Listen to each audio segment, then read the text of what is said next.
สวัสดีวันนี้มาพบกับพระสีโหวินิจประเสริฐสิเก่าเช่นเคยนะพระสู้สิฟ้าประดูประส้มบรรยากาศ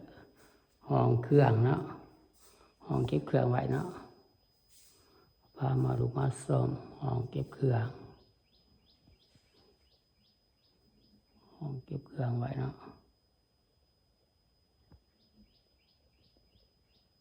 พามาดูมาส้ม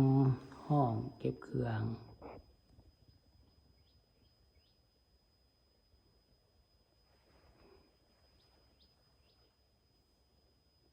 มาดูมาซ้อมห้องเก็บเครื่อง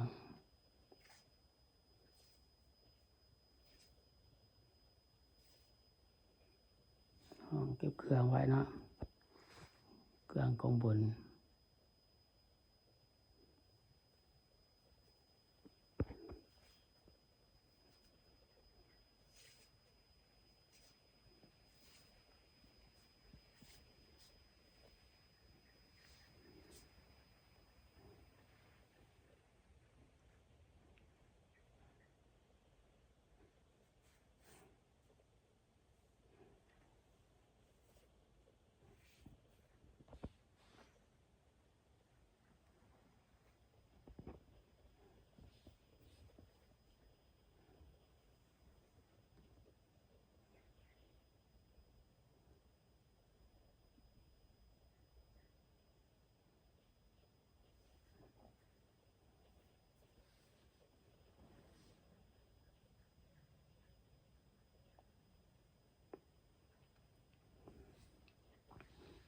มาดูมาชมบรรยากาศ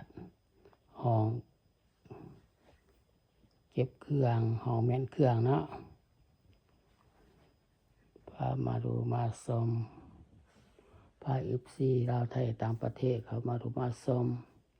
ห้องเก็บเครื่อง FC ลาวไทยต่างประเทศเขาดูเขาชมช่อง YouTube ของพระสีโหบ่มี 10% ให้เด้อกดไลค์กดแชร์กดติดตามเนาะเป็นกำลังใจให้พระสีโหบ่มี 10% ให้เด้อ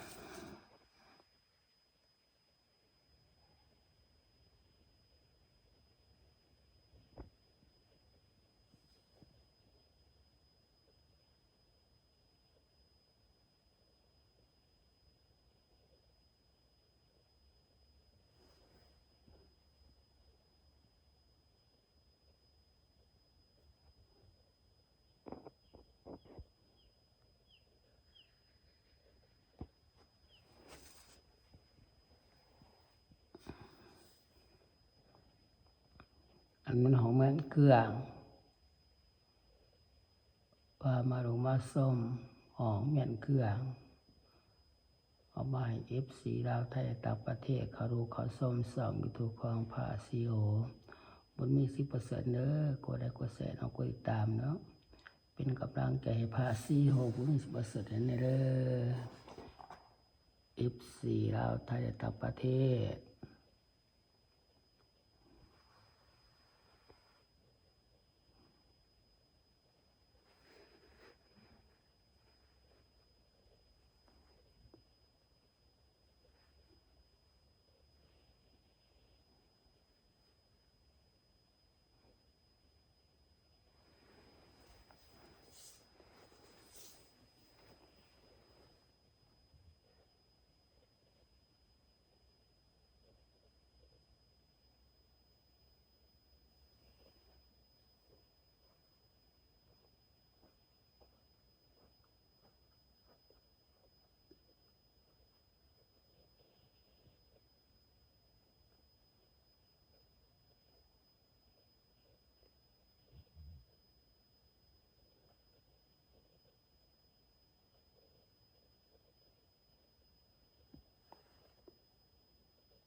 พามาดูมาส้ม